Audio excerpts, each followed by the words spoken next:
Yo tout le monde, c'est Nordic, donc aujourd'hui on se retrouve sur un nouveau tutoriel sur After Effects pour savoir comment faire le Electric Warping Scope Effect que j'ai présenté dans mon dernier edit iPod. Alors avant de commencer, j'avais deux petits trucs à vous dire. Donc premièrement, si j'ai deux slides sur ce tuto là, je vais vous montrer n'importe quel effet que vous voulez. Vous me dites dans la description, pas dans la description mais dans les commentaires, si vous voulez avoir comme tuto. Et moi je vais vous montrer n'importe quel effet, donc ça peut soit être un effet dans mon edit iPod. Donc ça c'est sûr je vais faire des tutos là-dessus puisqu'il y a beaucoup d'effets à montrer. Sinon ça peut être l'effet de cartoon ici, donc les bandes dessinées que j'avais faites dans les Resource Editing Contest. Donc vous allez voir, ça s'anime juste ici. Attendez, je vais vous montrer. Juste comme ça. Là ça bouge et il y a plein de réflexions des bandes dessinées. Et finalement je pourrais également vous montrer l'effet du Burning Camo Effect, ça s'appelle. C'est l'effet sur l'arme qui est juste ici. Donc on dirait que le camo il brûle, il y a comme un mirage dessus et ça fait comme des petites turbulences comme ça. Et moi je trouve ça vraiment super cool. Donc si vous voulez ça, dites-le moi dans les commentaires et je vais le faire. Alors également j'ai un autre truc à vous dire. Donc pendant que vous allez regarder ce tuto là, je vais partir en vacances aux États-Unis faire un voyage de surf, donc comme à chaque année. Et je vais avoir un peu d'inactivité sur ma chaîne, donc rien de trop grave là. Je vais essayer de rester le plus actif sur Twitter, mais il va pas avoir beaucoup d'activité sur ma chaîne. Je vais mettre ça, je vais mettre ce tuto là en upload cédulé, donc ça va s'upload tout seul. Mais moi je vais pas être capable de mettre beaucoup de commentaires, je crois, à moins que j'aie de la connexion. Mais ça m'étonnerait. Alors pour le tuto d'aujourd'hui, je vais importer un petit clip. Donc c'est celui-là, je vais prendre le même que j'avais utilisé dans mon edit iPod. Et là, on va glisser ça comme ça, jusqu'à ce qu'il scope juste ici. Donc là, rendu ici, on va aller chercher l'effet Twixtor. Donc Twixtor. Et on va mettre dessus. Et assurez-vous bien que le framerate est à 59,94 ou au même framerate que votre clip. Et là, on va faire le keyframe sur le speed. Et on va aller quelques images plus loin, comme ça. Et on va mettre le speed à environ 10, comme ça. Donc là, il y a un petit effet de slow motion, rien de trop compliqué. Alors maintenant, on va faire deux calques d'ajustement, comme ça. Deux calques d'effets. Et on va importer les effets compensation optique. Donc, optic compensation, comme ça. On va également importer l'effet Find Edges. Donc ça, c'est quelque chose comme délimitation des contours ou quelque chose comme ça. Si vous pouviez le mettre dans les commentaires, ça serait vraiment super cool. Et ce qu'on va faire, c'est qu'on va mettre ces deux effets-là sur le calque d'ajustement du dessus. Et on va cocher sur Find Edges Invert, comme ça. Et ensuite, on va aller prendre notre compensation optique et on va mettre on va cliquer sur Reverse Lens Distortion, comme ça. Et on va faire un keyframe sur le Field of View, comme ça. Et là, on va aller juste ici. Donc, moi, je vais mettre un keyframe pour qu'il tire à un endroit. Là, vous n'êtes pas obligé de faire ça, mais je vais simplement le faire, moi. Donc, juste ici. Et je vais faire tirer. Ok, donc il tire juste ici. Et là, je vais remettre ça à 100, comme ça. Voilà. Et là, ça va descoper, comme ça, parfait. Donc maintenant, on va mettre un marqueur au moment que ça shoot, comme ça. Juste ici. Et là, comme je l'avais dit, on va mettre un keyframe sur Optic Compensation au Field of View. Et on va aller au moment que ça tire. Et on va tirer ce truc-là. Environ, moi je vous dirais 150. Je vais essayer 150. Ouais, 150 c'est quand même bien.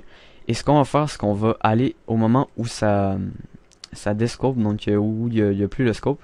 Donc juste ici. Et on va couper nos deux calques d'effet. Oups, attendez, ça c'est un truc avec Camtasia. Ah, ça fait chier. Comment on fait ça? Attends, ok, parfait. Donc je vais couper mon clip comme ça. Attendez. Cut. Regarde, vous voyez, je vais simplement les tirer comme ça. Donc désolé pour ça. Vous devriez pas avoir ça parce que moi j'ai Camtasia qui roule en ce moment. Donc c'est ça. Alors maintenant, dès qu'on a ça, on a le genre Attendez, je vais remettre ça comme ça. On a genre l'effet de warping comme ça. Donc je vais le mettre à 150 comme je l'avais dit. Comme ça. Et là, je vais le remettre à 0 juste à la fin du calque d'effet. Comme ça, donc là, ça fait un truc environ comme ça. Ensuite, ce qu'on peut faire, c'est qu'on peut aller sur le calque d'effet qu'on a sur le dessus. On va importer l'effet Lux, donc Magic Bullet Lux. On va le mettre là-dessus et on va aller dans Edit, comme ça. Et ce qu'on peut faire, c'est qu'on importe l'effet Chromatic Aberration dans Subject, comme ça. On va mettre là-dessus et on va mettre le rouge cyan à environ 15. Comme ça. Et l'effet bleu et jaune à -15, comme ça. Voilà. Donc ce qu'on va faire maintenant, c'est qu'on va faire un keyframe à l'endroit qu'il shot sur le looks et on va revenir au début du scoping et on va remettre tout ça à 0, l'effet chromatique aberration, comme ça, reset, comme ça. Et là ce que ça va faire, ça va augmenter un effet 3D comme ça. Donc voilà. Et également je voulais vous dire que vous deviez mettre ça sur l'effet add, sur le mode de composition add. Et oui, j'avais oublié, il faut mettre un masque là-dessus. Donc on va aller chercher l'effet ellipse tool comme ça. On va faire un masque en rond sur le scope comme ça. Et on va l'inverser comme ça. Et ensuite vous pouvez ajouter un petit effet de feather d'environ 50. Parfait. Comme ça. Et moi je vais simplement baisser la grosseur de mon masque pour qu'on voit plus le scope un peu. Donc vous pouvez jouer avec l'expansion comme ça. Moi je vais mettre environ moins 100. Comme ça. Et je vais augmenter le feather un peu. Je trouve qu'il est pas assez prononcé. Je vais baisser ça un peu. Parfait. Donc là, c'est assez bien quand même. Mais ça ne ressemble pas encore tout à fait à ce qu'on avait fait dans l'edit iPod. Donc maintenant, ce que je vais faire, je vais chercher l'effet Turbulence Displace. Comme ça. Et ce que je vais faire... Attendez. Je vais mettre mon... Attendez, je vais baisser... Non, je vais monter mon amount à une valeur vraiment assez grande, donc comme quelque chose comme 500, et je vais ajuster le size à une taille comme environ 60, comme ça, et là je vais remettre mon amount à 0, comme ça, et là je vais le keyframe, le mount, comme ça, et je vais aller au moment que ça tire, comme ça, et je vais tirer mon amount à environ, je vous dirais 500, comme ça, et là également on va copier le masque, comme ça, donc vous prenez toutes les valeurs ici, vous le copiez là-dessus. Oups. Attendez. CTRL-C, CTRL-V. Et ce qu'on va faire maintenant, c'est qu'on va l'inverser. Attendez, oui, il est déjà inversé. Ok, parfait. Donc là, vous voyez, ça fait ça. Donc ça ressemble plutôt à l'effet que j'avais fait dans l'edit iPod. Également, j'avais oublié de dire, il faut remettre la valeur à 0 quand c'est rendu ici. Donc le mount, on le remet à 0. Comme ça. Donc là, ça fait cet effet-là. Et également, ce qu'on peut faire, c'est qu'on peut mettre des transitions d'opacité. Donc on va aller sur T sur le clavier. On va keyframe ces deux trucs-là ici. Et on va les glisser un peu comme ça. Et on va les mettre les deux à 0. Donc ça fait comme une transition comme ça. Et voilà. Maintenant, ce qu'on va faire, on va faire un nouveau calque d'effets. Donc je vais supprimer tous les effets qu'il y a là-dessus. Comme ça. Et maintenant, je vais aller chercher l'effet Twitch. Donc Twitch ici. Et moi, je vais prendre celui-là. Et maintenant, ce qu'on va faire, c'est qu'on va aller chercher dans Enable. On va cliquer sur Scale and Slide. Comme ça. Et ensuite, on va aller dans Operators Control. Ah oui, j'allais oublier, il faut remettre ça à normal. On va aller chercher dans Slide. On va mettre le RGB Split à environ 30. Comme ça. Et ce qu'on va faire, c'est qu'on va mettre le Speed à 100. Et on va keyframe notre amount. Moi, je vais mettre à 0 pour le moment. Mais ce qu'on peut faire, c'est qu'on va un petit peu avant le shot, on le met à 0. Et on va au shot et on le met environ 10. Comme ça. Donc ça va faire comme des brossements comme ça. Et on remet à 0. Comme ça. Voilà. Et je crois que c'est plutôt bien. Je vais essayer de faire une prévisualisation. Comme ça. Mais pour moi, ça serait fini en ce moment. Je vais simplement essayer de voir. Je vais décocher mon son. Et je vais mettre ça comme ça. Voilà. Ouais, je vais simplement tirer mon Twitch un peu comme ça. Le mettre environ ici. Et ça devrait être vraiment pas mal. Là, j'ai vu que c'était vraiment très fidèle à ce que j'avais fait dans mon edit iPod. Donc, on va voir.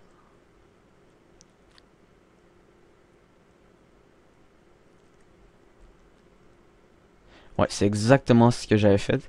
Donc c'est ça. Moi par contre j'avais ajouté un soldat en 2D ici. Et ce que ça faisait avec ça, c'est que je vais simplement essayer de le retrouver. Si je le retrouve pas, c'est pas plus grave que ça. Attendez. Je vais essayer de chercher un peu. Soldier. Parfait, je l'ai. Donc je vais enlever mes calques d'effet. 2 secondes, comme ça. Et moi, ce que j'avais fait, c'est que j'avais baissé le scale comme ça. J'avais mis l'effet remplissage ou fill. Comme ça. Fill. Et j'avais mis sur add comme ça et j'ai mis des effets de télé comme ça, donc j'ai mis TV, j'ai mis je crois celui-là, voilà. Et attendez, ouais, donc j'ai baissé l'opacité un peu. Et ce que j'avais fait, j'avais importé l'effet Mate Choker, donc ça j'en ai aucune idée c'est quoi en français, je suis vraiment désolé. Et attendez. Bref, vous jouez un peu avec les paramètres là, et dans le fond ce que ça va faire c'est que ça va ajouter au, genre d'effet de warp comme ça. Donc ça va ajouter plus de couleurs et ça va rendre l'effet de warp un peu plus beau. Mais pour le tuto je vais pas en mettre. Donc c'est tout pour le tuto et j'espère que ça vous a plu, n'hésitez pas à laisser un like. Maintenant je vais passer à l'anglais, donc salut, bye. Hey guys, it is Nordic and today I'm bringing you a tutorial on After Effects with the electric warping effect. So before starting I want to let you know that if I get over 200 likes on this tutorial, I'll show you how to make any effects from my latest edits. So it could either be an effect from iPod's edit. I could also make a tutorial on this kind of comic strip effect that I made in my editing contest results. So yeah, and finally I thought about making a tutorial on this cool effect on the DSR. I called it the burning camo effect, so yeah, it looks like the camo is burning, but yeah. So also, while you'll be watching this tutorial, I will be on vacation in the USA with my family on a surf trip, so it's not much of a deal. I'll be inactive, but I'll try to post on Twitter and I'll try to find some Wi-Fi to stay active as much as I can. So yeah, so for the electric warping effect, I'm just gonna make a new composition. So click OK, and now I'm gonna take my clip, zoom a bit, and I'm gonna drag it till it scopes. So right about there, and I'm gonna take my twister. And then make sure that your frame rate is the same as your clip, so mine is 59.94. And then I'm gonna keyframe my speed and like go a few frames later and put it to about 10, so it makes that kind of cool slow motion. And then I'm gonna stop this slow motion and put it back at full speed so it shoots like that. So this is just basic syncing. I won't show you anything about Twister today, but yeah. So I'm just gonna put a marker wherever it shoots, so right about there. Okay, and now I'm gonna make 2 adjustment layers like that, and then I'm gonna go when it scopes back like that, so right about there, and I'm gonna cut my clips. One sec. Like that.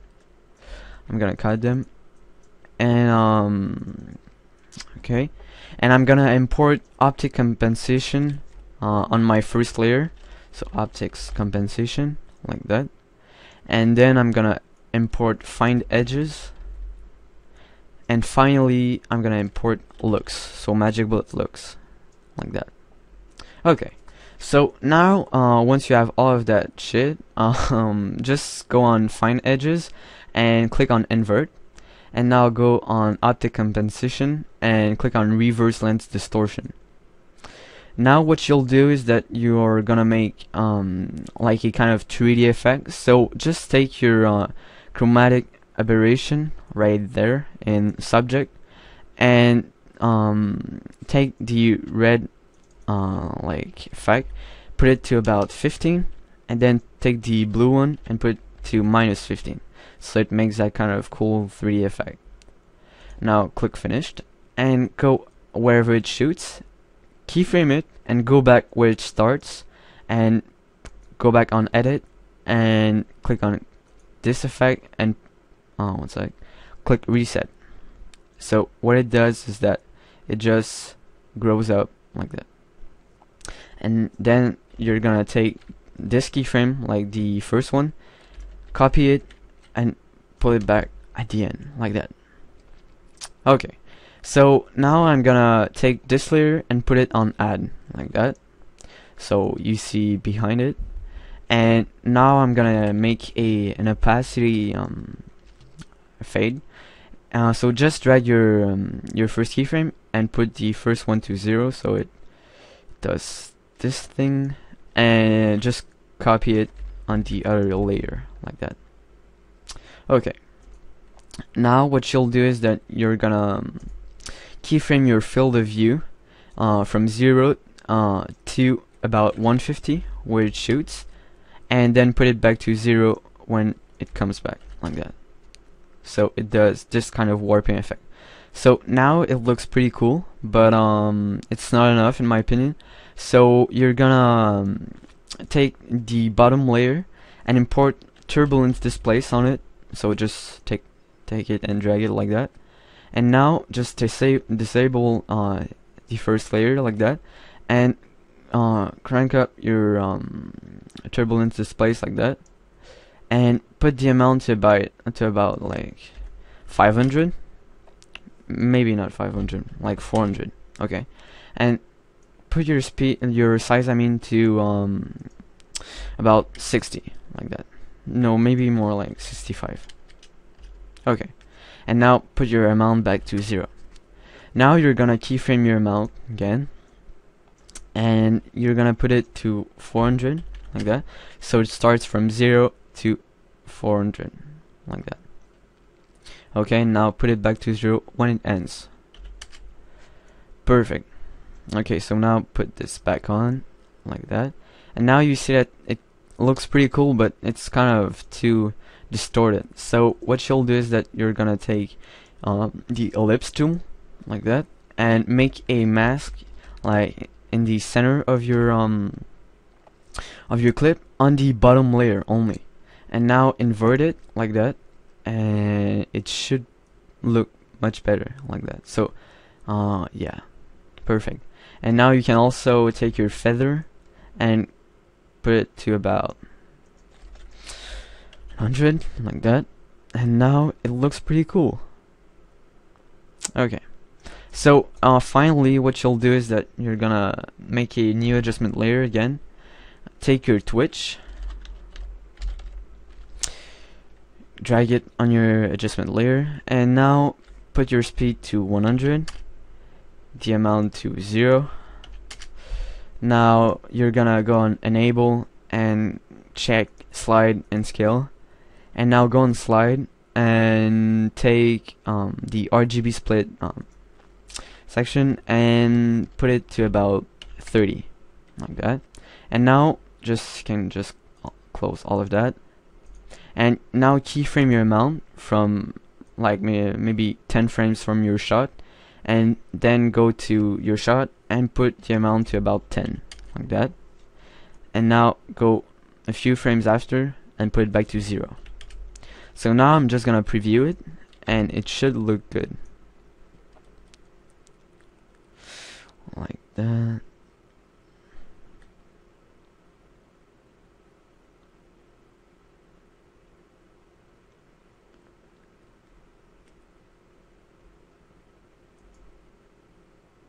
Perfect. So that looks pretty cool. I mean, it looks pretty much like iPod's effect. So now I forgot to say that you had to keyframe your evolution from 0 to your shot, and now put it to about 180 like that. So your kind of bubbles are rotating like that. So that's it. That's basically it. I think I didn't forget anything. If I did, just remind me and I'll tell you what's wrong.